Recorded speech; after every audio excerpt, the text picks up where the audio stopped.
거의 1000% 가까이 수익이 났어요. 1000%면 얼마예요? 1000만 원이 1억 됐다는 얘기예요. 자, 안녕하십니까.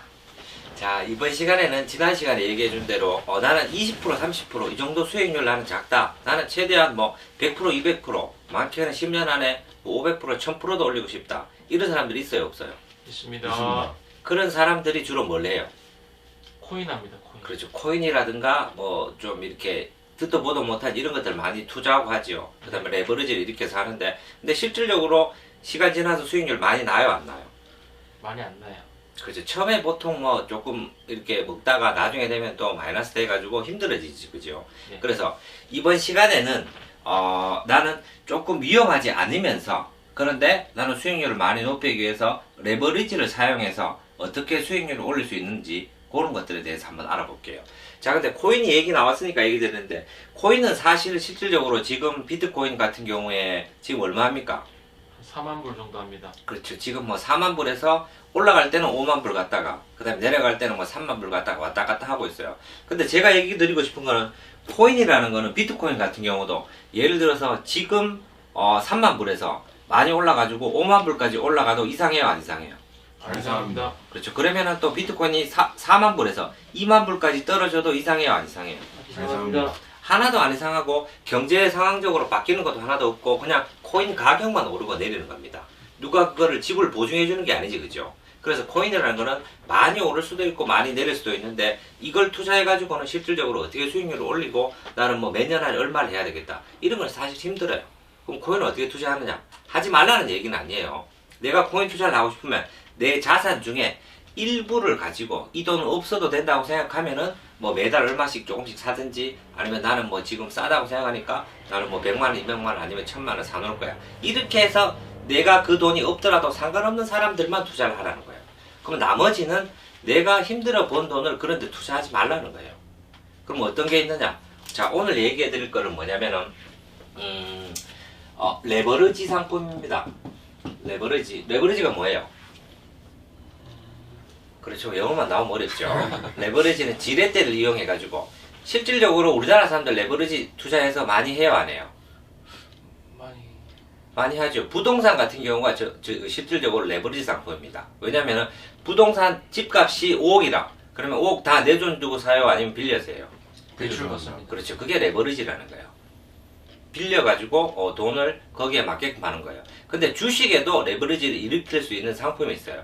근데 이거는 빌려서 하는 게 아니라 주식이 1% 오르면은 뭐 2배면은 2% 오르고 3배면은 3% 오르고 이렇게 2~3배 레버리지 상품들이 있어요. 그럼 그런 것들에 대해서 한번 알아볼게요. 근데 주식은 제가 우리나라 거라 그랬어요? 미국 거라 그랬어요? 미국 가셨습니다. 그렇죠. 8대2에서 4% 안에 드는 주식이 미국 주식이라 그랬죠. 그래서 미국 주식을 해야 됩니다. 미국 주식 중에서도 미국 주식 하는데도 개별 종목을 하는 게 아니라 종합 주가지수에 따라가는 ETF를 가지고 투자를 하는 게 제일 좋습니다. 그럼 미국 지수는 뭐가 있습니까? 우리나라 지수는 코스피하고 코스닥이 있죠. 미국에는 뭐가 있어요? 나스닥 있습니다. 그렇지. S&P 500이랑 그 다음에 나스닥이 있지, 그죠? 나스닥 100, S&P 500, 요게 ETF로 나오는 게 있어요. 그 다음에 하나 더 설명할 거는 미국의 필라델피아 반도체 지수가 있어요. 요것도 제가 지난 시간에 한번 우리 연금저축할 때 꼭 사야 되는 게 필라델피아 반도체 지수라고 얘기했어요. 앞으로 반도체는 많이 쓰인다 그랬어요? 적게 쓰인다 그랬어요? 많이 쓰인다. 무조건 많이 쓰입니다. 그래서 요 세 개를 가지고 나머지는 별로 추천하진 않아요. 뭐 FNGU 뭐 10대 미국 10대 기업에 투자하고 거기에 레버리지 일으키는데, 그거 말고 제가 추천하는 거를 요 세 개만 가지고 하는 거예요. 요 세 개. 그러면은 S&P 500 같은 경우는 미국에 직접 투자를 하는 게 있고 우리나라에 하는 게 있어요. 근데 미국에 직접 투자하는 게 좋아요? 우리나라에 하는 게 좋아요? 미국에 직접 투자하는 게 좋습니다. 뭐 때에 따라 다릅니다. 뭐 우리나라 돈으로 투자해서 좋을 때도 있고 미국 돈으로 해서 좋을 때도 있는데, 우리가 연금저축에서 5개 다 미국 주식을 사지, 그죠? 국내 상장된 해외 ETF를 5개를 삽니다. 그러면은 이 레버리지 상품은 우리나라 걸 하지 말고 외국 돈으로 미국 달러를 가지고 직접 살 수 있는 게 있어요. 미국 주식을 레버리지로. 그래서 우리나라 돈 말고 외국 돈으로 하는 거예요. 근데 내 자산 중에서 달러가 있는 게 좋아요? 우리나라 돈이 있는 게 좋아요? 달러가 없어봤지, 그죠? 달러가 예. 없어서 모르지, 그죠? 근데 보통 부자들 금고 열어보면 달러 있어, 없어요? 있습니다. 그렇죠. 영화 같은 데 보면 달러 막 재놓고 하죠. 금하고 재놓죠. 안전 자산이기 때문에 그렇다는 거예요. 그러면 위기가 오면은 우리나라 돈의 가치가 올라가요? 미국 돈의 가치가 올라가요? 미국 돈의 가치가 올라. 그렇죠. 미국 돈의 달러의 가치가 올라가죠. 그러면 우리나라가 IMF 때 900원, 800원 하던 돈이 우리나라 돈이 1달러에 800원, 900원 하는 돈이 얼마까지 올랐어요? 1200. 1,800원, 1,900원까지 올라갔어요. IMF 때. 그럼 곱하기 2배 이상 올라갔죠. 네. 그러면 이때 우리나라 사람들이 돈을 다 뺏겼다는 거예요.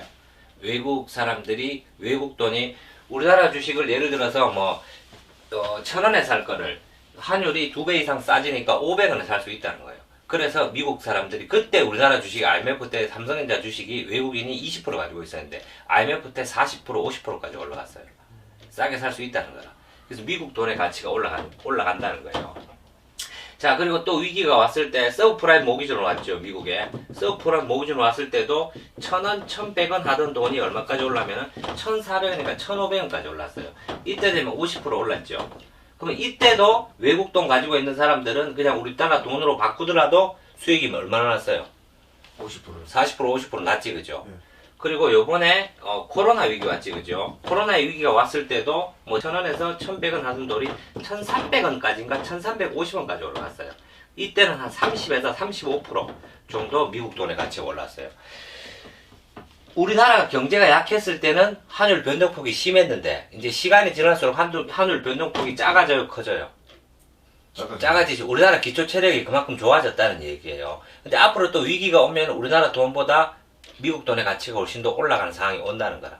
근데 이런 상황 앞으로 또 발생하겠어, 안 하겠어요? 할 수 있습니다. 할 수. 그렇죠. 경제 위기는 보통 뭐 10년에 한 번씩 뭐 이거는 그냥 주기로 온다고 얘기하는데 그냥 보더라도 보통 10년에 한 번씩은 위기가 와요. 위기가 왔을 때마다 FRB 미국 연준에서 돈을 풀어서 지금 같은 상황을 해결하는 것밖에 없어요. 코로나 때도 어땠어요? 금리를 낮추고 양적 완화를 해갖고 돈을 풀어주니까 지금 이제 경제가 살아났죠. 앞으로도 계속 이런 식이에요. 근데 위기가 올 때마다 달러 가치의 자산이 올라가니까 우리는 달러를 가지고 있는 게 좋다는 거예요. 자, 그래서 위기가 올 때는 우리나라 돈보다는 달러의 가치가 좋으니까 그래도 내 자산 중에 일부는 달러를 가지고 있는 게 좋다. 자, 그러면 레버리지 상품을 어떻게 살 수 있느냐? 미국에서 살 수 있는 거는 직접 사면은 S&P 500 같은 경우는 SPY, 그 다음에 나스닥 같은 경우는 나스닥 100, 그 다음에 필라델피아 반도체는 SOXX인가 이럴 거예요. 요 세 개가 미국에 미국 ETF예요. 달러를 주고 직접 우리가 사면 돼요.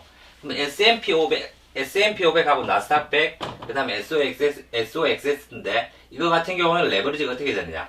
2배도 있고 3배도 있어요. 2배가 좋아요, 3배가 좋아요. 수익 면에서 3배가 좋겠죠. 그렇죠. 사람에 따라 다른데 이왕 레버리지 할 것 같으면 더 높은 것도 있는데 더 높은 것보다 요 정도 하는 게 괜찮을 것 같아요. 그래서 SPY 3배는 뭐냐면은 UPR로라고 있어요. 요것도 ETF예요.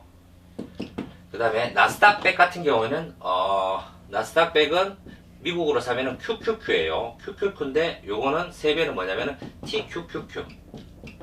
그 다음에 SOXX는 SOXL. 요 3개예요. 자, 이거는 뭐냐? S&P 500 미국 종합주가지수가 1% 오르면은 3% 오르고 1% 내리면은 마이너스 3% 된다는 얘기예요. 무슨 말인지 이해돼요? 네. 자, 그러면은 TQQQ를 내가 샀다. 예를 들어서 1,000만 원어치 TQQQ를 샀다. 근데 TQQQ를 사자마자 마이너스 20%가 돼버렸어요. 그럼 마이너스 20%면 얼마예요? 800만 원. 그렇죠. 800만 원이죠. 그러면은 또 다시 20%가 또 내려버렸어요. 또 힘들어져. 20% 내리면. 그럼 얼마 됐어요? 640. 800만 원에서 20% 떨어지면 600인데 600 뭐 20 정도 됐겠지, 그죠? 800에서 20이니까, 그죠? 620만 원 됐어요. 그래서 이게 위험하다는 이유는 TQQQ나 곱하기 3배 레버리지 상품 같은 경우는 처음에 사고 나서 내가 이 상품을 그냥 그대로 사기만 해버리면은 시간이 지나서 위기가 와버리면 20% 30% 내리면은 이만큼 떨어질 수 있다는 거예요. 실질적으로 TQQQ가 아니 QQQ가 예를 들어서 10% 내렸다. 그러면 TQQQ는 마이너스 30%지고요. 그럼 이거는 20% 내렸다. 그럼 마이너스 몇 프로예요? 20%. 60% 되지, 그죠? 곱하기 3이니까. 그러면 1000만 원이 바로 얼마가 돼요? 400만 원 된다는 거죠. 그래서 한 번 사면은 위험하다는 얘기예요. 그래서 한 번 사지 말고 이걸 어떻게 해야 되느냐? 주식은 뭐 때문에 한다 그랬어요, 근데? 주식은 왜 한다 그랬어요? 그때 설명드렸잖아요. 자, 주식하는 이유는 매달 내가 적립식으로 주식을 사는데 이 싼 매입 단가에서 많이 사니까 본전만 내더라도 수익 난다 그래서 안 난다 그랬어요. 난다. 기억나죠? 예. 근데 이 지수가 이렇게 많이 올라갔다가 많이 떨어졌다가 이거 하고 지금 1번처럼 요렇게 하는 거하고 어느 게 더 수익이 좋겠어요? 많이 올랐다가 많이 내리는 게. 그렇죠. 많이 올랐다가 싼 매입 단가에 사니까 본전만 되면 된다고 생각했죠. 그러면 이거는 내가 매달 적립식으로 산다 그러면 위험해요? 덜 위험해요? 주식하고 똑같이 좀 안전할 것 같습니다. 그렇죠. 덜 위험하다는 얘기야. 그러나 이것 또한 마찬가지로 실질적으로 내가 큰 돈을 가지고 여기에 무조건 뭐 몰빵해서 투자하라 이런 얘기가 아니고 내 자산이 한 달에 예를 들어서 내가 뭐 300만 원을 번다. 그러면 나는 뭐 나머지 어디 쓰고 남았는데 한 50만 원 정도는 나는 여기에 투자를 해보고 싶다. 아니면 30만 원 정도 투자해보고 싶다. 이런 돈의 일부를 가지고 여기 투자를 하라는 거예요. 오케이? 예. 그러면은 이것도 5년, 10년 되면 수익률 많이 나겠어, 적게 나겠어요?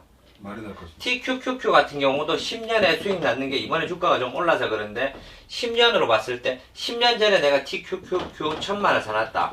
그러면 거의 1000% 가까이 수익이 났어요. 1000%면 얼마예요? 1000만 원이 1억 됐다는 얘기예요. 오케이? 그 수익률이 엄청나게 많이 날 수 있다는 거예요. 근데 이거에 몰빵하지 말고 이거를 매달 내가 일정 부분을 금액을 사서 넣으면 코인에 투자하는 게 낫겠어요? 이게 낫겠어요? 저게 나을 것 같습니다. 그렇죠. 그래서 많은 돈을 투자하지 말고 레버리지를 잃기라도 이걸 하라는 얘기예요. 자, 그러면은 주식을 사봐서 아는데 주식 같은 경우는 내가 살 때 내 개인적인 판단이 들어가서 내가 뭐 5일날 사야지 15일날 20일날 사야지 나는 다음에 또 더 내리면 사야지 이렇게 해서 사면은 살 수 있어요? 없어요? 살 수 있습니다. 살 수 있는데 실질적으로는 잘 못 삽니다. 자, 왜냐면은 내가 20일날 내가 사기로 했는데 매달 20일날 사기로 했는데 18일 되니까 주식 가격이 떨어지고 19일 되니까 떨어지고 20일 되니까 떨어져요. 그러면 더 떨어질 것 같으면은 지금 사는 게 낫어요? 떨어지면 사는 게 나아요? 떨어지면 사는 게 나을 것 같습니다. 근데 이거 판단 알아요? 몰라요? 내리고 오를지. 그래서 이때 매수를 못 하게 된다는 거라. 일반적으로.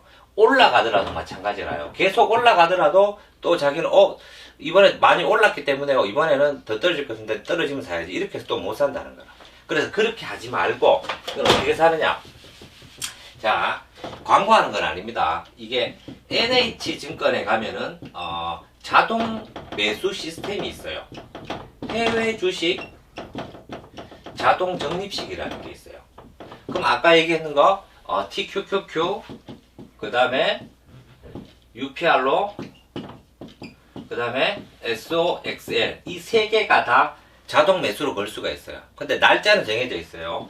5일, 15일, 25일 이렇게 세 날짜에 살 수가 있어요. 그럼 연금저축도 제가 지난번에 얘기했죠. 나는 20일 날 살 거야 하면 19일 날 내가 통장에다가 돈을 넣어 놓으면 20일 되면 자동적으로 5개가 다 매수된다 그랬죠. 이것도 마찬가지입니다. 4일 날 이 통장 NH 계좌에 넣어 놓으면은 자동 매수를 걸어 놓으면은 5일 날 자동으로 사줘요. 그러니까 자기 월급날 맞추거나 나는 이날이 편하다고 하면은 요렇게 사면 됩니다. 오케이? 예.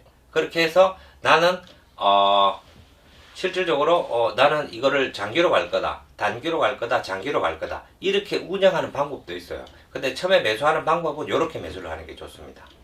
자, 여기까지 이해했습니까? 네.